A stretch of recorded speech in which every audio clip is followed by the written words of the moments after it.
Everyone, once again welcome back to our channel beat the NEET. और कैसे हैं आप सब लोग? आपकी तैयारी कैसी चल रही है? आई होप कि जिस तरह से आपकी दिवाली की तैयारी जोर शोर से चल रही होगी उसी तरह से आपकी नीट की तैयारी भी जोर शोर से चल रही होगी। बच्चों याद रखिएगा, दिवाली में आप कहीं ये मत भूल जाइएगा कि आपका नीट का एग्जाम भी है, इसलिए आपको अपने टाइम को बहुत अच्छे से मैनेज करना है।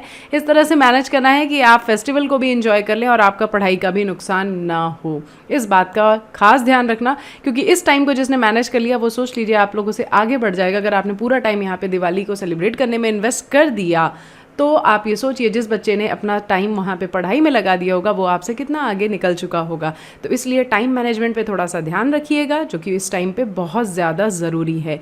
और ये आज हम लोग जो करने वाले हैं वो आपका इकोलॉजी का लास्ट चैप्टर है, अध्याय 16 पर्यावरण के मुद्दे। इकोलॉजी आज आपकी कंप्लीट हो जाएगी और कोशिश है मेरी कि मैं एक ही ऑडियो बुक में इसको कंप्लीट कर दूं। बाकी के चैप्टर्स का मैंने डिस्क्रिप्शन बॉक्स में लिंक दे दिया है, आप वहाँ से जा करके सुन सकते हैं। एंड आई होप कि ये वीडियोज़ आपकी हेल्प ज़रूर कर रहे होंगे। मुझे कमेंट सेक्शन में ज़रूर बताइएगा कि आपको ये ऑडियो बुक्स कैसी लग रही हैं। और हाँ, अगर आपने अभी तक मेरे चैनल को सब्सक्राइब नहीं किया है तो भाई अब तो कर लो। अब तो आप ऑडियो बुक्स यहीं से सुनते हैं तो इसको सब्सक्राइब कर लीजिए और नोटिफिकेशन ज़रूर ऑन कर लीजिएगा ताकि हर नए वीडियो का आपको पता चल जाए। और अगर आपको लगे कि आपकी हेल्प कर रहे हैं तो आप इसे लाइक ज़रूर कीजिएगा। चलिए अब टाइम वेस्ट नहीं करते हैं और जल्दी से शुरू करते हैं अपनी ऑडियो बुक को। अध्याय 16 पर्यावरण के मुद्दे। गत 100 वर्ष में मनुष्य जनसंख्या में भारी बढ़ोतरी हुई है। इसके कारण अन्न, जल, घर, बिजली, सड़क, वाहन और अन्य वस्तुओं की मांग में भी वृद्धि हुई है। परिणाम स्वरूप हमारे प्राकृतिक संसाधनों पर काफ़ी दबाव पड़ रहा है और वायु, जल तथा भूमि प्रदूषण बढ़ता जा रहा है। हमारी आज भी आवश्यकता है कि विकास की प्रक्रिया को बिना रोके अपने महत्वपूर्ण प्राकृतिक संसाधनों को खराब होने, निम्नीकरण और इनको अवक्षय होने से रोकें और इसे प्रदूषित होने से बचाएं। प्रदूषण वायु, भूमि, जल या मृदा के भौतिक, रासायनिक या जैविक अभिलक्षणों का एक अवांछनीय परिवर्तन है। अवांछनीय परिवर्तन उत्पन्न करने वाले कारकों को प्रदूषक यानी पॉल्यूटेंट कहते हैं। पर्यावरण के प्रदूषण को नियंत्रण तथा इसकी संरक्षा करने में हमारे पर्यावरण की गुणवत्ता सुधारने के लिए भारत सरकार द्वारा पर्यावरण संरक्षा अधिनियम 1986 में पारित किया गया है। 16.1 वायु प्रदूषण और इसका नियंत्रण। हम श्वसन संबंधी आवश्यकताओं के लिए वायु पर निर्भर करते हैं। वायु प्रदूषक सभी जीवों को क्षति पहुंचाते हैं। वे फसल की वृद्धि एवं उत्पाद को कम करते हैं और इनके कारण पौधे अपरिपक्व अवस्था में मर जाते हैं। वायु प्रदूषक मनुष्य और पशुओं के श्वसन तंत्र पर काफ़ी हानिकारक प्रभाव डालते हैं। ये हानिकारक प्रभाव प्रदूषकों की सांद्रता, उद्भासन काल और जीव पर निर्भर करते हैं। ताप विद्युत संयंत्रों के धूम्र स्तंभ, स्मोक स्टैक्स एंड कड़कीय धूम्र और अन्य उद्योगों से हानिकारक गैसें जब नाइट्रोजन, ऑक्सीजन आदि के साथ और गैसीय वायु प्रदूषक भी निकलते हैं। वायुमंडल में इन अहानिकारक गैसों को छोड़ने से पहले इन प्रदूषकों को पृथक करके या फिल्टर्ड कर बाहर निकाल देना चाहिए। कणिकीय पदार्थों को निकालने के कई तरीके होते हैं। सबसे अधिक व्यापक रूप से जो तरीका अपनाया जाता है वह स्थिर अविक्षेपित यानी इलेक्ट्रोस्टैटिक प्रेसिपिटेटर है, जो ताप विद्युत संयंत्र के निर्वातक यानी एग्जॉस्ट में मौजूद 99% कणिकीय पदार्थों को हटा देता है। इसमें एक इलेक्ट्रोड तार होता है जिससे होकर हजारों वोल्ट गुजरता है, जो कोरोना उत्पन्न करता है और इससे इलेक्ट्रॉन निकलते हैं। ये इलेक्ट्रॉन धूल के कणों से सट जाते हैं और इन्हें ऋण आवेश यानी नेगेटिव चार्ज प्रदान करते हैं। संचायक पट्टिकाएं नीचे की ओर आ जाती हैं और अवशोष आवेशित धूल कणों को आकर्षित करती हैं। पट्टिकाओं के बीच वायु वेग काफ़ी कम होना चाहिए जिससे कि धूल नीचे गिर जाए। स्क्रबर नामक संरचना सल्फर डाइऑक्साइड जैसी गैसों को हटा सकती है। स्क्रबर में यह निर्वात जल या चूने की फुहार से होकर गुजरता है। हाल ही में हमने कणिकीय पदार्थ जो बहुत ही छोटे होते हैं और अवेक्षेपित द्वारा हटाए नहीं जा सकते कि खतरों का अनुभव किया है। केंद्रीय प्रदूषण नियंत्रण बोर्ड के अनुसार 2.5 माइक्रोमीटर या कम व्यास के आकार के कणिकीय पदार्थ मानव स्वास्थ्य के लिए सबसे अधिक नुकसानदेह हैं। सांस अंदर लेते समय ये सूक्ष्म कणिकीय पदार्थ फेफड़ों के भीतर चले जाते हैं और इनसे श्वसन जैसे संलक्षण, उत्तेजना, शोध और फेफड़ों की क्षति तथा अकाल मृत्यु हो सकती है। यहाँ पे मैं आपको इसका डायग्राम दिखाती हूँ। चित्र 16.1, इसकी सारी लेबलिंग एंड इसका सारा डायग्राम आप देख सकते हैं। खासकर महानगरों में स्वचालित वाहन वायुमंडल प्रदूषण के मुख्य प्रमुख कारण हैं। जैसे जैसे सड़कों पर वाहनों की संख्या बढ़ती है, यह समस्या अन्य शहरों में भी पहुंच रही है। स्वचालित वाहनों का रखरखाव उचित होना चाहिए। उनमें सीसा रहित पेट्रोल या डीजल का प्रयोग होने से उत्सर्जित प्रदूषकों की मात्रा कम हो जाती है। उत्प्रेरक परिवर्तक कैटालिटिक कन्वर्टर में कीमती धातु प्लैटिनम, पैलेडियम और रेडियम लगे होते हैं, जो उत्प्रेरक यानी कैटलिस्ट का कार्य करते हैं। ये परिवर्तक स्वचालित वाहनों में लगे होते हैं, जो विषैले गैसों के उत्सर्जन को कम करते हैं। जैसे ही निर्वात उत्प्रेरक परिवर्तक से होकर गुजरता है, अदग्ध हाइड्रोकार्बन डाइऑक्साइड और जल में बदल जाता है और कार्बन मोनोऑक्साइड तथा नाइट्रिक ऑक्साइड क्रमशः कार्बन डाइऑक्साइड और नाइट्रोजन गैस में परिवर्तित हो जाता है। उत्प्रेरक परिवर्तक युक्त मोटर वाहनों में सीसा रहित या अनलेडेड पेट्रोल का उपयोग करना चाहिए, क्योंकि सीसा युक्त पेट्रोल उत्प्रेरक को अक्रिय कर देता है यानी इनएक्टिव कर देता है। 16.1 वाहन वायु प्रदूषण का नियंत्रण। दिल्ली में किया गया एक अध्ययन। वाहनों की संख्या काफ़ी अधिक होने के कारण दिल्ली में वायु प्रदूषण का स्तर देश में सबसे अधिक है। यहाँ पर वाहनों की संख्या गुजरात और पश्चिम बंगाल में कुल मिलाकर जितने वाहन हैं, यहाँ उससे अधिक हैं। सन 1990 के एक आंकड़ों के अनुसार दिल्ली का स्थान विश्व के 41 सर्वाधिक प्रदूषित नगरों में चौथा है। दिल्ली में वायु प्रदूषण का मामला इतना खतरनाक हो गया है कि भारत के सर्वोच्च न्यायालय में एक जनहित याचिका PIL दायर की गई। सर्वोच्च न्यायालय द्वारा इसकी कड़ी निंदा की गई और न्यायालय ने भारत सरकार से एक निश्चित अवधि में उचित उपाय करने का आदेश दिया। साथ ही यह भी आदेश दिया कि सभी सरकारी वाहनों यानी बसों में डीजल के स्थान पर CNG का प्रयोग किया जाए। वर्ष 2002 के अंत में दिल्ली के सभी बसों को CNG में परिवर्तित कर दिया गया। आप पूछ सकते हैं कि CNG डीजल से बेहतर क्यों है? इसका उत्तर है कि वाहन में CNG सबसे अच्छी तरह जलता है और बहुत ही कम मात्रा में जलने से बच जाता है, जबकि डीजल या पेट्रोल के मामले में ऐसा नहीं है। इसके अलावा यह पेट्रोल या डीजल से सस्ता है, चोर इसको चोरी नहीं कर सकता और पेट्रोल तथा डीजल की तरह इसे अपमिश्रित नहीं किया जा सकता। CNG में परिवर्तित करने से मुख्य समस्या इसे वितरण स्थल पंप तक ले जाने के लिए बिछी पाइपलाइनों को बिछाने की कठिनाई को लेकर के इसकी अबाधित सप्लाई करने की है। साथ ही साथ दिल्ली में वाहन प्रदूषण को कम करने के जो अन्य उपाय किए गए हैं वे हैं पुरानी गाड़ियों को धीरे धीरे हटा देना, सीसा रहित पेट्रोल और डीजल का प्रयोग, कम सल्फर युक्त पेट्रोल डीजल का प्रयोग, वाहनों में उत्प्रेरक परिवर्तकों का प्रयोग, वाहनों के लिए कठोर प्रदूषण स्तर लागू करना आदि है। भारत सरकार ने एक नई वाहन ईंधन नीति के तहत यहाँ के शहरों में वाहन प्रदूषण को कम करने के लिए मार्गदर्शी सिद्धांत निर्धारित किया है। ईंधन के लिए अधिक कठोर मानक बनाए गए हैं ताकि पेट्रोल और डीजल ईंधनों में धीरे धीरे सल्फर और एरोमेटिक की मात्रा कम की जाए। उदाहरण के लिए यूरोथर्न मानक के अनुसार डीजल और पेट्रोल में गंधक भी नियंत्रित कर क्रमशः 350 और 150 पार्ट्स पर मिलियन यानी कि ppm करना चाहिए। संबंधित ईंधन में एरोमेटिक हाइड्रोकार्बन 42% पर सीमित करना चाहिए। मार्गदर्शी के अनुसार पेट्रोल और डीजल में गंधक को कम कर 50 ppm पर लाकर लक्ष्य को 35% के स्तर पर लाना चाहिए। ईंधन के अनुरूप वाहन के इंजनों में सुधार करना पड़ेगा। उत्सर्जन मानक अब भारत में किसी भी नगर में लागू नहीं है। भारत में उत्सर्जन मानकों का नवीनतम विवरण तालिका 16.1 में दिया गया है। यहाँ पे आप देख सकते हैं ये टेबल। दिल्ली में किए गए इन प्रयासों का धन्यवाद, जिसके कारण यहाँ की वायु की गुणवत्ता में काफ़ी सुधार हुआ है। एक आकलन के अनुसार 1997 से 2005 तक दिल्ली में CO और SO2 के स्तर में काफ़ी गिरावट आई है। भारत में वायु प्रदूषण निरोध एवं नियंत्रण अधिनियम 1981 में लागू हुआ है, लेकिन इसमें 1987 में संशोधन कर शोर को वायु प्रदूषण के रूप में सम्मिलित किया गया। शोर को अवांछित उच्च स्तर ध्वनि है। हम आनंद और मनोरंजन के लिए तेज ध्वनि के आदी हो गए हैं, लेकिन यह नहीं सोचते कि इसके कारण मानव में मनोवैज्ञानिक और कार्यकीय या शरीर क्रियात्मक विकार यानी डिसऑर्डर्स पैदा होते हैं। जितना बड़ा शहर उतना ही बड़ा उत्सव और उतना ही अधिक शोर। किसी जेट वायुयान या रॉकेट की उड़ान के समय उत्पन्न अति उच्च ध्वनि स्तर 150 डेसिबल या इससे अधिक स्तर के ध्वनि को थोड़े ही समय तक सुनने से कर्णपट यानी कि ईयर ड्रम क्षतिग्रस्त हो सकते हैं।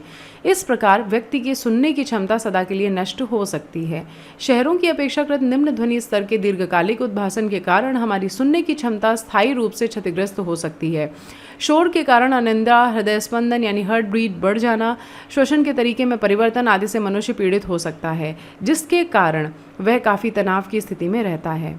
यह जानते हुए कि शोर प्रदूषण के कई खतरनाक प्रभाव होते हैं, क्या आप अपने आसपास के अनावश्यक ध्वनि प्रदूषण के स्रोत का पता लगा सकते हैं, जिससे किसी को आर्थिक हानि पहुंचाए बिना तत्काल कम किया जा सकता है। हमारे उद्योगों में ध्वनि अवशोषक पदार्थ का प्रयोग कर या ध्वनि ढककर इसे कम किया जा सकता है। अस्पताल और स्कूल के आसपास हॉर्न मुक्त जोन का सीमांकन, पटाखे और लाउड स्पीकर के लिए अनुमेय ध्वनि स्तर, लाउड स्पीकर के लिए समय सीमा तय करके ताकि उसके बाद इसका प्रयोग नहीं किया जा सकता आदि के बारे में कठोर कानून बनाकर और उसे लागू कर ध्वनि प्रदूषण से अपनी रक्षा कर सकते हैं। 16.2 जल प्रदूषण एवं इसका नियंत्रण। संपूर्ण विश्व में मनुष्य जलाशयों में सभी प्रकार के अपशिष्ट का निपटान कर इसका दुरुपयोग कर रहा है। हम ये मान लेते हैं कि जल सब कुछ बहा कर ले जाएगा। ऐसा करते समय हम यह नहीं सोचते कि जलाशय हमारे साथ साथ अन्य सभी जीवों के लिए जीवन का आधार है। क्या आप बता सकते हैं कि हम नदियों और नालों में क्या बहा देते हैं? विश्व के अनेक भागों में तालाब, झील, सरिता नदी, ज्वार नदमुख, एस्चुरीज और महासागर के जल प्रदूषित हो रहे हैं। जलाशयों की स्वच्छता को कायम रखने के महत्व को समझाते हुए भारत सरकार ने 1974 में जल प्रदूषण निरोध एवं नियंत्रण अधिनियम पारित किया है ताकि हमारे जल संस्थानों को प्रदूषित होने से बचाया जा सके। 16.2.1 घरेलू वाहित मल और औद्योगिक बहिस्त्राव। नगरों और शहरों में जब हम अपने घरों में जल का काम करते हैं तो सभी चीज़ों को नालियों में बहा देते हैं। क्या आपको कभी आश्चर्य हुआ है कि हमारे घरों से निकलने वाला वाहित मल कहाँ जाता है? क्या समीपस्थ नदी में ले जाकर डालने या इसमें मिलने से पूर्व वाहित मल का उपचार किया जाता है? केवल 0.1% अपद्रव्यों यानी इम्प्योरिटीज़ के कारण ही घरेलू वाहित मल के मानव उपयोग के लायक नहीं रहता। आप वाहित मल उपचार संयंत्र के बारे में अध्याय 10 में पढ़ चुके हैं। ठोस पदार्थों को निकालना अपेक्षाकृत आसान है, लेकिन विलीन लवण जैसे नाइट्राइट, फॉस्फेट और अन्य पोषकों तथा विषैले धातु आयनों और कार्बनिक यौगिक को निकालना कठिन है। घरेलू मल में मुख्य रूप से जैव निम्नीकरण कार्बनिक पदार्थ होते हैं जिनका डिकम्पोजिशन आसानी से होता है। हम आभारी हैं बैक्टीरिया और अन्य माइक्रोब्स के जो इन जैव पदार्थों का उपयोग सबस्ट्रेट के रूप में भी करके अपनी संख्या में वृद्धि कर सकते हैं और इस प्रकार ये वाहित मल के कुछ अवयवों का उपयोग करते हैं। वाहित मल जल जीव रासायनिक ऑक्सीजन आवश्यकता यानी बायोकेमिकल ऑक्सीजन डिमांड यानी कि BOD माप कर जैव पदार्थ की मात्रा का आकलन किया जा सकता है। क्या आप बता सकते हैं कि यह किस प्रकार किया जाता है? यहाँ पे आप पहले 16.2 अपशिष्ट जल संगठन देख लीजिए। अब द्रव्य 0.1% में क्या क्या प्रेजेंट होता है? निलंबित ठोस जैसे बालू, गाद और चिकनी मिट्टी, कोलाइडी पदार्थ जैसे मल पदार्थ, फीकल मैटर, जीवाणु, वस्त्र और कागज के रेशे, विलीन पदार्थ जैसे पोषक nitrate, ammonia, phosphate, sodium, calcium. सूक्ष्म जीव से संबंधित अध्याय में आप BOD सूक्ष्म जीवों और जैव निम्नीकरण पदार्थ के परस्पर संबंध के बारे में पढ़ चुके हैं। 16.3 यहाँ पे आप नदी के कुछ महत्वपूर्ण लक्षणों पर वाहित मल विसर्जन का प्रभाव देख सकते हैं। यहाँ से आपको पता चल सकता है कि किस तरह से ये नुकसानदायक है। चित्र 16.3 में कुछ परिवर्तन दर्शाए गए हैं जिन्हें नदी में वाहित मल के विसर्जन के पश्चात देखा जा सकता है। अभिवाही जलाशय में जैव पदार्थों के जैव निम्नीकरण यानी बायोडिग्रेडेशन से जुड़े सूक्ष्म जीव ऑक्सीजन की काफ़ी मात्रा का उपभोग करते हैं। इसके स्वरूप वाहित मल विसर्जन स्थल पर भी डाउनस्ट्रीम जल में घुली ऑक्सीजन की मात्रा में तेज़ी से गिरावट आती है और इसके कारण मछलियों तथा अन्य जलीय जीवों की मृत्यु दर में वृद्धि हो जाती है। जलाशयों में काफ़ी मात्रा में पोषकों की उपस्थिति के कारण प्लवकीय मुक्तप्लावी शैवाल की अतिशय वृद्धि होती है। इसे शैवाल प्रस्फुटन यानी अल्गल ब्लूम कहा जाता है, जिसके कारण जलाशयों का रंग विशेष प्रकार का हो जाता है। शैवाल प्रस्फुटन के कारण जल की गुणवत्ता घट जाती है और मछलियां मर जाती हैं। कुछ प्रस्फुटनकारी शैवाल मनुष्य और जानवरों के लिए अतिशय विषैले होते हैं। आपने नीला शोण यानी मोव रंग के सुंदर फूलों को देखा होगा जो जलाशयों में काफ़ी चित्ताकर्षक आकार के प्लावी पौधों पर होते हैं। ये पौधे अपने सुंदर फूलों के कारण भारत में उगाए गए थे, लेकिन अपनी अतिशय वृद्धि के कारण तबाही मचा रहे हैं। ये पौधे हमारी हटाने की क्षमता से कहीं अधिक तेज़ी से वृद्धि कर हमारे जल मार्गों वाटरवेज अवरुद्ध कर ये जल हायसंधी यानी आइकॉर्निया कैस्पीज पादप हैं जो विश्व के सबसे अधिक समस्या उत्पन्न करने वाले जलीय खरपतवार बीज हैं, जिन्हें बंगाल का आतंक भी कहा जाता है। ये पादप सुपोषी जलाशयों में काफ़ी वृद्धि करते हैं और इसके पारितंत्र गति को असंतुलित कर देते हैं। हमारे घरों में के साथ साथ अस्पतालों के वाहित मल में भी बहुत से अवांछित रोगजनक सूक्ष्म जीव हो सकते हैं और उचित उपचार के बिना इसको जल में विसर्जित करने से कठिन रोग जैसे पेचिस, टाइफाइड, पीलिया, हैजा आदि हो सकते हैं। घरेलू वाहित मल की अपेक्षा उद्योगों जैसे पेट्रोलियम, कागज उत्पादन, धातु निष्कर्षण एवं प्रोसेसिंग, रासायनिक उत्पादन आदि के अपशिष्ट जल में प्रायः विषैले पदार्थ, खासकर भारी धातु और कई प्रकार के कार्बनिक यौगिक होते हैं। उद्योगों के अपशिष्ट जल में प्रायः विद्यमान कुछ विषैले पदार्थों में जलीय खाद्य श्रृंखला यानी कि बायोमैग्निफिकेशन कर सकते हैं। जैव आवर्धन का तात्पर्य है क्रमिक पोषण स्तर ट्रॉफिक लेवल पर अविषाक्त की सांद्रता में वृद्धि होना। इसका कारण है कि जीव द्वारा संग्रहित अविषालु पदार्थ उपापचयित या उत्सर्जित नहीं हो सकता। इस प्रकार ये अगले उच्चतर पोषण स्तर पर पहुंच जाता है और यह परिघटन पारा और डीडीटी के लिए सुविदित है। चित्र 16.5 में जलीय खाद्य श्रृंखला में डीडीटी का जैव आवर्धन दर्शाया गया है। इस प्रकार क्रमिक पोषण स्तरों पर डीडीटी की सांद्रता बढ़ जाती है और यदि जल में यह सांद्रता 0.003 ppb यानी पार्ट्स पर बिलियन से आरंभ होती है और अंत में जैव आवर्धन के द्वारा मत्स्य भक्षी पक्षियों में बढ़कर 25 ppm हो जाती है। पक्षियों में डीडीटी की उच्च सांद्रता कैल्शियम उपापचय को नुकसान पहुंचाती है, जिसके कारण एग शेल पतला हो जाता है और यह समय से पहले फट जाता है, जिसके कारण पक्षी समष्टि यानी कि बर्ड पॉपुलेशन यानी इनकी संख्या में कमी हो जाती है।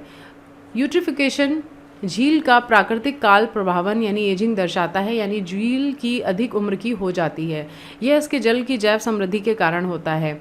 कम उम्र की झील का जल शीतल और स्वच्छ होता है। समय के साथ साथ इसमें सरिता के जल के पोषक तत्व जैसे नाइट्रोजन और फास्फोरस आते रहते हैं, जिसके कारण जलीय जीवों में वृद्धि होती रहती है। जैसे जैसे झील की उर्वरता बढ़ती है वैसे वैसे पादप और प्राणी बढ़ने लगते हैं और कार्बनिक अवशेष झील के तल में बैठने लगते हैं। सैकड़ों वर्षों में जिससे जैसे साद यानी सिल्ट और ऑर्गेनिक मलबा आदि का ढेर लगता जाता है, वैसे वैसे झील उथली और गर्म होती जाती है। झील के ठंडे पर्यावरण वाले जीव के स्थान पर उष्ण जल जीव रहने लगते हैं। कच्छ पादप उथली जगह पर जड़ जमा लेते हैं और झील के मूल बेसिन को भरने लगते हैं और उथले झील में अब मार्श यानी कच्छ पादप उग जाते हैं और मूल झील बेसिन उनसे भर जाता है। कालांतर में झील काफ़ी संख्या में प्लावी पादपों से भर जाता है और अंत में यह भूमि में परिवर्तित हो जाता है। जलवायु, झील का साइज और अन्य कारकों के अनुसार झील का यह प्राकृतिक काल प्रभावन हजारों वर्षों में होता है। फिर भी मनुष्य के क्रियाकलाप जैसे उद्योगों और घरों के बहिस्त्राव काल प्रभावन प्रक्रम में मूलतः तेजी ला सकते हैं। इस प्रक्रिया को कल्चरल या त्वरित सुपोषण या एक्सेलरेंट यूट्रोफिकेशन कहा जाता है। गत शताब्दी में पृथ्वी के कई भागों में झील का वाहितमल और कृषि और औद्योगिक अपशिष्ट के कारण तीव्र सुपोषण हुआ है। इसके मुख्य संदूषक नाइट्रेट और फास्फोरस हैं, जो पौधों के लिए पोषक का कार्य करते हैं। इनके कारण शैवाल की वृद्धि अति उद्दीप्त होती है, जिसकी वजह से अरमणीक मल्फेन्स कम बनते हैं तथा अरुचिकर गंध निकलती है। ऐसा होने से जल में विलीन ऑक्सीजन, जो अन्य जल जीवों के लिए अनिवार्य है, समाप्त हो जाती है। साथ ही झील में बहकर आने वाले अन्य प्रदूषक संपूर्ण मत्स्य समष्टि को विषाक्त कर सकता है, जिनके अपघटन के अवशेष से जल में विलीन ऑक्सीजन की मात्रा और कम हो जाती है और इस प्रकार झील वास्तव में घुट घुट कर मर सकती है। विद्युत उत्पादी यूनिट यानी तापीय विद्युत संयंत्रों से बाहर निकलने वाले तप्त तापीय अपशिष्ट जल दूसरे महत्वपूर्ण श्रेणी के प्रदूषक हैं। तापीय अपशिष्ट जल में उच्च तापमान के प्रति संवेदनशील जीव जीवित नहीं रह पाते हैं और या उनकी संख्या कम हो जाती है, लेकिन अत्यंत शीत क्षेत्रों में इसमें पौधों तथा मछलियों की वृद्धि अधिक होती है। 16.2.2 एकीकृत अपशिष्ट जल उपचार केस अध्ययन। वाहित मल सहित अपशिष्ट जल का उपचार एकीकृत ढंग से कृत्रिम और प्राकृतिक दोनों प्रक्रमों को मिला जुलाकर किया जा सकता है। इस प्रक्रम का प्रयास कैलिफोर्निया के उत्तरी तट पर स्थित अकाटा शहर में किया गया। हम्बोल्ट स्टेट यूनिवर्सिटी के जीव वैज्ञानिकों के सहयोग से शहर के लोगों ने प्राकृतिक तंत्र के अंतर्गत एकीकृत जल उपचार प्रक्रम तैयार किया गया। जलोपचार का कार्य 2 चरणों में किया जाता है। परंपरागत अवसादन, जिसमें निस्यंदन और क्लोरीन द्वारा उपचार किया जाता है। इस चरण के बाद भी खतरनाक प्रदूषक जैसे भारी धातु काफी मात्रा में घुले रूप में रह जाते हैं और इससे दूर करने के लिए एक नवीन प्रक्रिया अपनाई गई। और जीव वैज्ञानिकों ने लगभग 60 हेक्टेयर कच्छ भूमि में आपस से जुड़े हुए 6 कच्छों यानी मार्शेस की एक श्रृंखला विकसित की। इस क्षेत्र में उचित पादप, शैवाल, कवक और जीवाणु छिड़के गए, जो प्रदूषकों को निष्प्रभावी अवशोषित और स्वांगीकृत यानी एसिमुलेट करते हैं। इसलिए कच्छों से होकर गुजरने वाला जल प्राकृतिक रूप से शुद्ध हो जाता है। कच्छ एक अभयारण्य की तरह कार्य करता है, जहां एक उच्च स्तरीय जैव विविधता और मछलियां, जानवर और पक्षी वास करते हैं। इस आश्चर्यजनक परियोजना का देखभाल तथा सुरक्षा नागरिकों के एक समूह फ्रेंड्स ऑफ अकाटा मार्श FOAM द्वारा की जाती है। अब तक हमारी ये धारणा रही है कि अपशिष्ट को दूर करने के लिए जल यानी वाहित मल के निर्माण की ज़रूरत होती है, लेकिन मानव अपशिष्ट उत्सर्ग एक्सक्रीटा यानी मलमूत्र के निपटान के लिए यदि जल जरूरी ना हो तो क्या होगा? क्या आप अनुमान लगा सकते हैं कि यदि टॉयलेट का फ्लश ना करना पड़े तो जल की कितनी बचत होगी? वास्तव में यह एक वास्तविकता है। मानव उत्सर्ग मलमूत्र की हैंडलिंग के लिए पारिस्थितिक स्वच्छता एक निर्वहनीय तंत्र है जिसमें शुष्क टॉयलेट कंपोस्टिंग का प्रयोग किया जाता है। मानव अपशिष्ट निपटान के लिए यह व्यवहारिक, स्वास्थ्यकर और कम लागत का तरीका है। यहाँ ध्यान देने योग्य मुख्य बात यह है कि कंपोस्ट की इस विधि से मानव मलमूत्र का पुनश्चक्रण कर एक संसाधन यानी प्राकृतिक उर्वरक के रूप में परिवर्तित किया जा सकता है। इसमें रासायनिक खाद की आवश्यकता कम हो जाती है। केरल के कई भागों और श्रीलंका में इकोसन शौचालयों यानी टॉयलेट का प्रयोग किया जा रहा है। 16.3 ठोस अपशिष्ट पदार्थ। ठोस अपशिष्ट में वे सभी चीज़ें सम्मिलित हैं जो कूड़ा कचरा में फेंक दी जाती हैं। नगर पालिका के ठोस अपशिष्ट में घरों, कार्यालयों, भंडारों, विद्यालयों आदि से रद्दी में फेंकी गई सभी चीज़ें आती हैं जो नगर पालिका द्वारा इकट्ठी की जाती हैं और उनका निपटान किया जाता है। नगर पालिका के ठोस अपशिष्ट में आमतौर पर कागज, खाद्य अपशिष्ट, कांच, धातु, रबड़, चमड़ा, वस्त्र आदि होते हैं। इनको जलाने से अपशिष्ट के आयतन में कमी आ जाती है, लेकिन यह सामान्यतः पूरी तरह जलता नहीं है और खुले में इसे फेंकने से यह चूहों और मक्खियों के लिए प्रजनन स्थल का कार्य करता है। सैनिटरी लैंडफिल्स खुले स्थान में जलाकर ढेर लगाने के बदले अपनाया गया था। सैनिटरी लैंडफिल में अपशिष्ट को कॉम्पैक्शन के बाद गड्ढा या खाई में डाला जाता है और प्रतिदिन धूल मिट्टी से ढक दिया जाता है। यदि आप किसी शहर या नगर में रहते हैं तो आपको क्या मालूम है कि सबसे नज़दीकी लैंडफिल स्थल कहाँ है? वास्तव में लैंडफिल्स भी कोई अच्छा हल नहीं है, क्योंकि खासकर महानगरों में कचरा या फिर गार्बेज इतना अधिक होने लगा है कि ये स्थल भी भर जाते हैं। इन लैंडफिल्स से रसायनों के भी रिसाव का खतरा है, जिससे कि भौम जल संसाधन प्रदूषित हो जाते हैं। इन सब का एकमात्र हल है कि पर्यावरणीय मुद्दों के प्रति हम सभी को अधिक संवेदनशील होना चाहिए। हमारे द्वारा उत्पन्न अपशिष्ट को 3 श्रेणियों में वर्गीकृत किया गया है। का, जैव निम्नीकरण योग्य यानी कि बायोडिग्रेडेबल। खा, पुनश्चक्रण योग्य। और गा, जैव निम्नीकरण अयोग्य। ये महत्वपूर्ण है कि उत्पन्न कचरे की छटाई भी की जाए। जिस कचरे का प्रयोग या पुनश्चक्रण किया जा सकता है उसे अलग किया जाए। कचरा बीन पुनश्चक्रण किए जाने वाले पदार्थों को अलग करने का एक बड़ा काम करता है। जैव निम्नीकरण पदार्थों को ज़मीन में गहरे गड्ढे में रखा जा सकता है और प्राकृतिक रूप से अपघटन के लिए छोड़ दिया जाता है। इसके पश्चात केवल अजैव निम्नीकरण निपटान के लिए बच जाता है। हमारा मुख्य लक्ष्य होना चाहिए कि कचरा कम उत्पन्न हो, लेकिन इसके स्थान पर हम लोग अजैव निम्नीकरणीय उत्पादों का प्रयोग अधिक करते जा रहे हैं। किसी अच्छी गुणवत्ता की खाद्य सामग्री का तैयार जैसे बिस्किट का पैकेट उठाकर उसकी पैकिंग को देखें। क्या आप पैकिंग के कई रक्षात्मक तहों को देखते हैं? उनमें से एक तह प्लास्टिक की होती है। हम अपनी दैनिक प्रयोग में आने वाली चीज़ों जैसे दूध और जल को भी पॉली बैग में पैक करने लगे हैं। शहरों में फल और सब्जियां भी सुंदर पॉलीस्टोरीन और प्लास्टिक बैग में कर दी जाती हैं। हमें इनकी काफ़ी कीमत चुकानी पड़ती है और हम करते क्या हैं? पर्यावरण को काफ़ी प्रदूषित करने में योगदान दे रहे हैं। पूरे देश में राज्य सरकारें प्रयास कर रही हैं कि प्लास्टिक का प्रयोग कम हो और इनके बदले पारिहितैषी या मैत्री पैकिंग का प्रयोग हो। हम जब सामान खरीदने जाएं तो कपड़े का थैला या अन्य प्राकृतिक रेशे के बने कैरी बैग लेकर के जाएं और पॉलीथीन के बने थैले को लेने से मना करें। 16.3.1 प्लास्टिक अपशिष्ट के उपचार संबंधी अध्ययन। बेंगलोर में प्लास्टिक की बोरी के उत्पादनकर्ता 57 वर्षीय अहमद खान ने प्लास्टिक अपशिष्ट की सतत बढ़ती हुई समस्या का एक आदर्श हल ढूंढ लिया है। वह पिछले 20 वर्षों से प्लास्टिक की बोरियां बना रहा है। लगभग 8 वर्ष पहले उसने महसूस किया कि प्लास्टिक अपशिष्ट एक वास्तविक समस्या है। उसकी कंपनी ने पुनश्चक्रित परिवर्तित प्लास्टिक को एक पॉलीब्लेंड नामक एक महीन पाउडर तैयार किया। इस मिश्रण का बिटुमेन के साथ मिश्रित किया गया और जिससे सड़क बनाने में प्रयोग किया जाता है। अहमद खान ने आरवी इंजीनियरिंग कॉलेज और बेंगलोर सिटी कॉरपोरेशन के सहयोग से बिटुमेन और पॉलीब्लेड के सम्मिश्रण ब्लेंड का प्रयोग करते सड़क बनाते समय किया तो पाया कि बिटुमेन का जल विकर्षक यानी रिपेलेंट गुण बढ़ गया है और इसके कारण सड़क की आयु 3 गुना अधिक हो गई है। पॉलीब्लेंड बनाने के लिए कच्चे माल के रूप में किसी प्लास्टिक फिल्म अपशिष्ट का प्रयोग किया जाता है। प्लास्टिक अपशिष्ट के लिए कचरा चुनने वालों को जहां 0.40 रुपये प्रति किलोग्राम मिलता था, अब खान से उन्हें 6 रुपये प्रति किलोग्राम मिलने लगा है। बेंगलोर में खान की तकनीक का प्रयोग कर 2002 वर्ष तक लगभग 40 किलोमीटर सड़क का निर्माण हो चुका है। वहां पर अब खान को पॉलीब्लेंड तैयार करने के लिए जल्द ही प्लास्टिक अपशिष्ट की कमी पड़ने लगेगी। पॉलीब्लेंड की खोज के लिए आभार मानना चाहिए कि अब हम प्लास्टिक अपशिष्ट के दमघोंटू दुष्प्रभाव से अपने आप को बचा सकते हैं।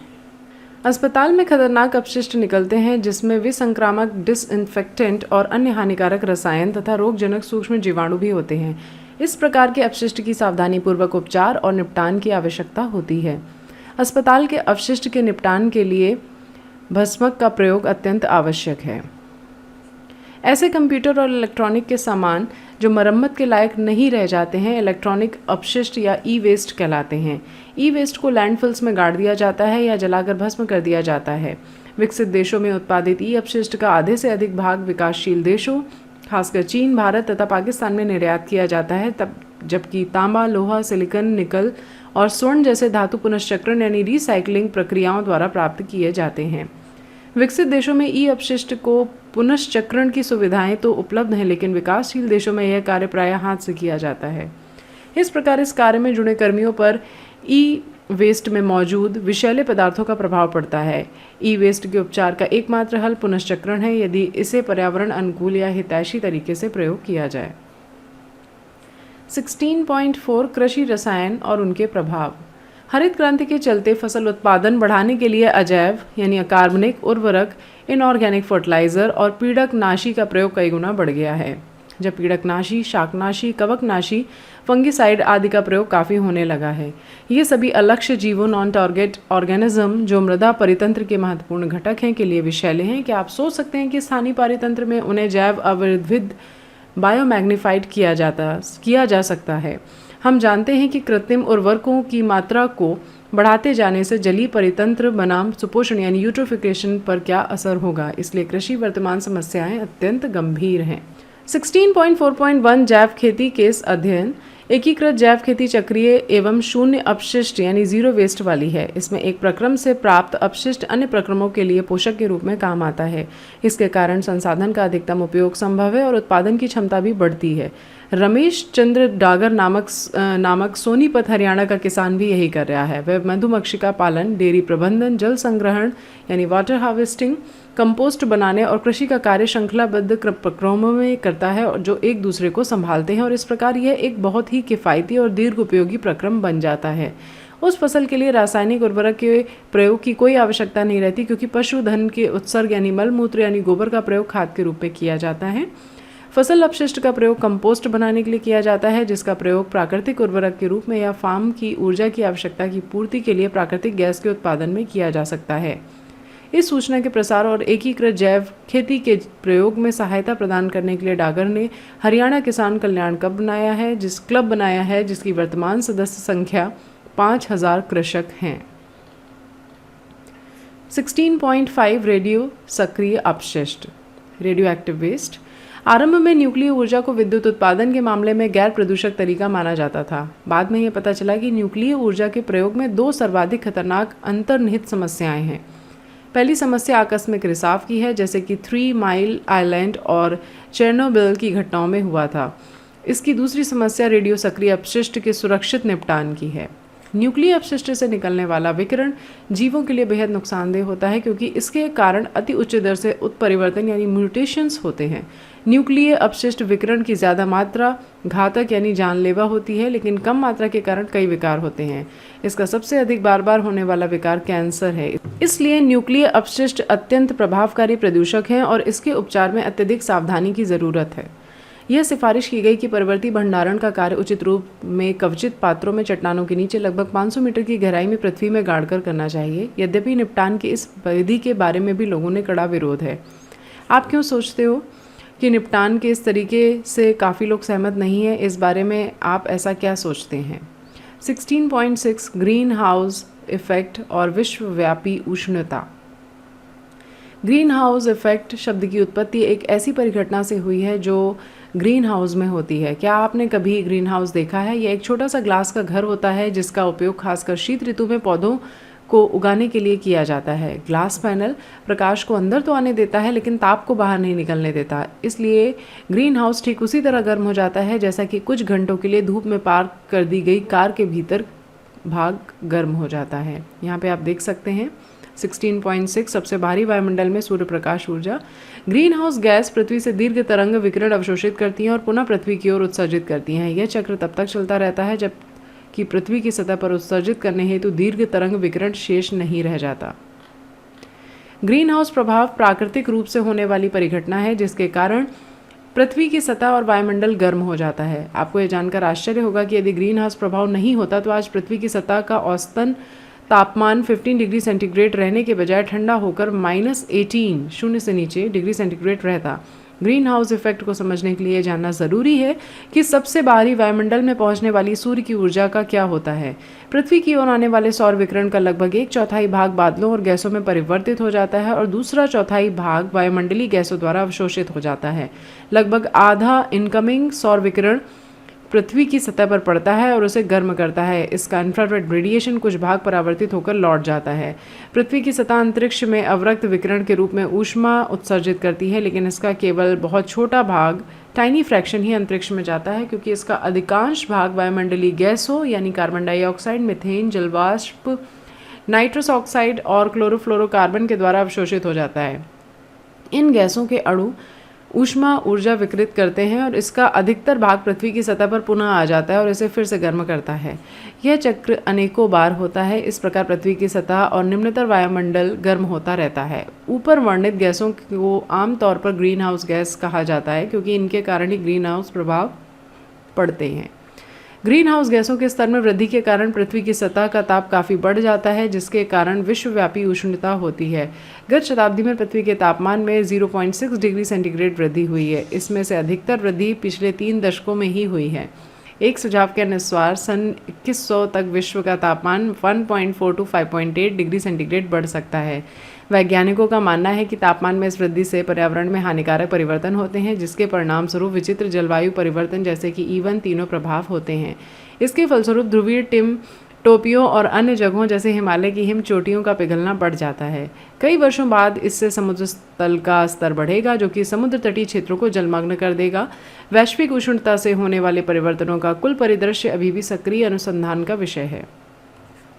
हम लोग विश्वव्यापी उष्णता को किस प्रकार नियंत्रित कर सकते हैं? इसका उपाय है जीवाश्म ईंधन का प्रयोग कम करना, ऊर्जा दक्षता में सुधार करना, वनोन्मूलन को कम करना तथा वृक्षारोपण और मनुष्य की बढ़ती जनसंख्या को कम करना।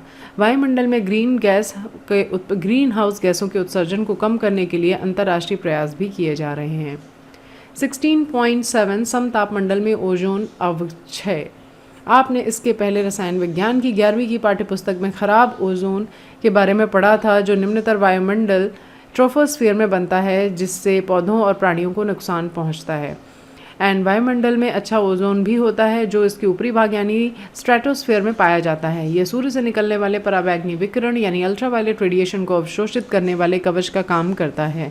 सजीवों के डीएनए और प्रोटीन खासकर पराबैंगनी यूवी किरणों को अवशोषित करते हैं। इसकी उच्च ऊर्जा इन अणुओं के रासायनिक आबंध यानी केमिकल बॉन्ड्स को भंग करते हैं। इस प्रकार पराबैंगनी किरणें सजीवों के लिए बेहद हानिकारक हैं। वायुमंडल के निचले भाग से लेकर शिखर तक वे वायुस्तंभ में ओजोन की मोटाई डॉप्सन यूनिट यानी DU में मापी जाती है। आणविक ऑक्सीजन पर पराबैंगनी किरणों की क्रिया के फलस्वरूप ओजोन गैस सतत बनती रहती है और समतापमंडल में इसका आणविक ऑक्सीजन में निम्नीकरण यानी डिग्रेडेशन भी होता रहता है। समतापमंडल में ओजोन के उत्पादन और अवक्षय निम्नीकरण में संतुलन होना चाहिए। हाल में क्लोरोफ्लोरोकार्बन यानी CFCs के द्वारा ओजोन निम्नीकरण बढ़ जाने से इसका संतुलन बिगड़ गया है। वायुमंडल के निचले भाग में उत्सर्जित CFCs ऊपर की ओर उठता है और यह समतापमंडल में पहुंचता है। समतापमंडल में पराबैंगनी किरणें उस पर कार्य करती हैं, जिसके कारण C1 परमाणु का रिलीज होता है या फिर C1 परमाणु रिलीज होता है। C1 के कारण ओजोन का निम्नीकरण होता है, जिनके कारण आणविक ऑक्सीजन का मोचन होता है और इस प्रक्रिया में C1 परमाणु का उपभोग नहीं होता, क्योंकि यह सिर्फ उत्प्रेरक का कार्य करता है। इसलिए समतापमंडल में जो भी क्लोरोफ्लोरोकार्बन जुड़ते जाते हैं, उनका ओजोन स्तर पर स्थायी और सतत प्रभाव पड़ता है। यद्यपि समतापमंडल में ओजोन का अवक्षय विस्तृत रूप से होता रहता है, लेकिन यह अवक्षय अंटार्कटिक क्षेत्र में खासकर विशेष रूप से अधिक होता है। इसके फलस्वरूप यहाँ काफ़ी बड़े क्षेत्र में ओजोन की परत काफ़ी पतली हो गई है, जिसे सामान्यतः ओजोन छिद्र या ओजोन होल कहा जाता है। ये आप 16.8 फिगर देख सकते हैं।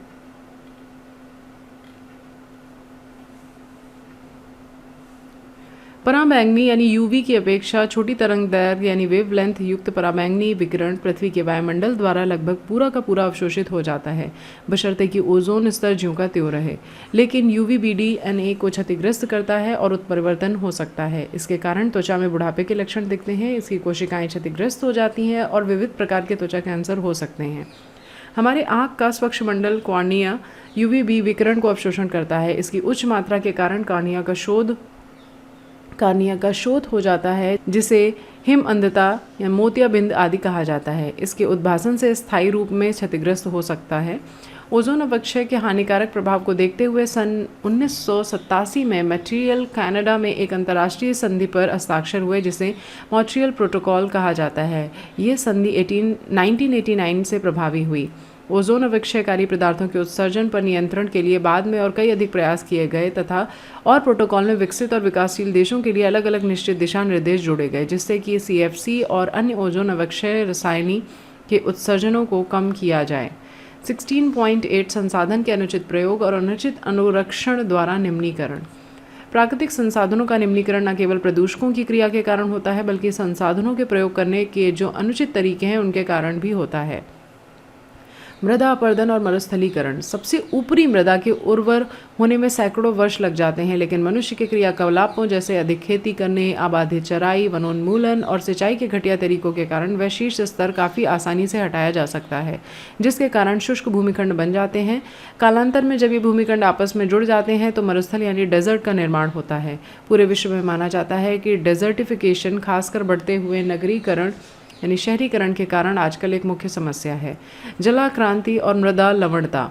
जल की उचित निकास के बिना सिंचाई के कारण मृदा को जलाक्रांति यानी वाटर लॉगिंग होती है। फसल को प्रभावित करने के साथ साथ इससे मृदा के सतह पर लवण आ जाता है।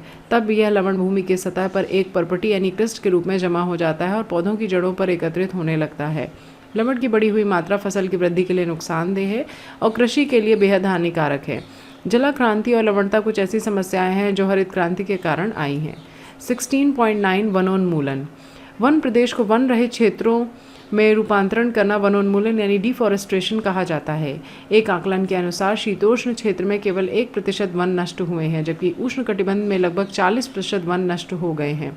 भारत में खासकर निर्वनीकरण की वर्तमान स्थिति काफ़ी दयनीय है। 20वीं सदी के प्रारंभ में भारत के कुल क्षेत्रफल के लगभग 30% भाग में जंगल थे। सदी के अंत तक यह घट करके 21.54% रह गया है। भारत का राष्ट्रीय वन नीति 1988 में सिफारिश की गई है कि मैदानी इलाकों में 33% जंगल क्षेत्र होने चाहिए और पर्वतीय क्षेत्रों में 67% जंगल क्षेत्र होने चाहिए। वनोन्मूलन किस प्रकार होता है, इसके लिए कोई एक कारण नहीं है, बल्कि मनुष्य के कई कार्य वनोन्मूलन यानी वनों के उन्मूलन में सहायक होते हैं। वनोन्मूलन का एक मुख्य कारक है कि वन प्रदेश को कृषि भूमि में बदला जा रहा है, जिससे कि मनुष्य की बढ़ती हुई जनसंख्या के लिए भोजन उपलब्ध हो सके। वृक्ष, इमारती लकड़ी, काष्ठ ईंधन, पशु फार्म और अन्य कई उद्देश्यों के लिए काटे जाते हैं। काटो और जलाओ कृषि / एवं वन कृषि यानी एग्रीकल्चर, जिसे आमतौर पर भारत के उत्तर पूर्वी राज्यों में कल्टीवेशन कहा जाता है, के कारण भी वनोन्मूलन हो रहा है। काटो और जलाओ कृषि में कृषक जंगल के वृक्षों को काट देते हैं और पादप अवशेष को जला देते हैं। राख का उपयोग उर्वरक के रूप में तथा उस भूमि का प्रयोग खेती के लिए पशु चारागाह के रूप में किया जाता है। खेती के बाद उस भूमि को कई वर्षों तक वैसे ही खाली छोड़ दिया जाता है ताकि पुनः उर्वर हो जाए। कृषि फिर अन्य क्षेत्रों में जाकर के इसी प्रक्रिया को दोहराते हैं। वनोन्मूलन के परिणाम क्या क्या हैं? इसके मुख्य प्रभावों में से एक है कि वायुमंडल में कार्बन डाइऑक्साइड की सांद्रता यानी कॉन्सेंट्रेशन बढ़ जाती है, क्योंकि वृक्ष जो अपने जैव भार बायोमास में काफ़ी अधिक कार्बन धारण कर सकते थे, वनोन्मूलन के कारण नष्ट हो रहे हैं। वनोन्मूलन के कारण आवास नष्ट होने से जैव विविधता यानी बायोडाइवर्सिटी में कमी होती है। इसके लिए जलीय चक्र हाइड्रोलॉजिकल साइकिल बिगड़ जाता है, मृदा का अपरदन होता है और चरम मामलों में इसका मरुस्थलीकरण यानी डिजर्टिफिकेशन यानी मरुभूमि में परिवर्तित हो सकता है। रिफॉरेस्टेशन यह प्रक्रिया है जिसमें वन को फिर से लगाया जाता है। पहले कभी मौजूद था कि बाद में उसे नष्ट कर दिया गया। निर्वनीकृत क्षेत्र में पुनर्निर्वनीकृत प्राकृतिक रूप से भी हो सकता है, फिर भी वृक्षारोपण कर इस कार्य में तेजी ला सकते हैं। ऐसा करते समय उस क्षेत्र में पहले से मौजूद जैव विविधता का भी उचित ध्यान रखा जाता है। 16.9.1 वन संरक्षण में लोगों की भागीदारी एक अध्ययन। भारत में इसका लंबा इतिहास है। सन 1731 में राजस्थान में जोधपुर नरेश ने एक नए महल के निर्माण के लिए अपने एक मंत्री को लकड़ी का इंतजाम करने को कहा। राजा के मंत्री और कर्मी एक गांव जहां विश्नोई परिवार के लोग रहा करते थे के पास जंगल में वृक्ष काटने के लिए गए। विश्नोई परिवार की अमृता नामक एक महिला ने अद्भुत साहस का परिचय दिया। वह महिला पेड़ से चिपक कर खड़ी हो गई और उसने राजा के लोगों से कहा कि वृक्ष को काटने से पहले मुझे काटने का साहस करो।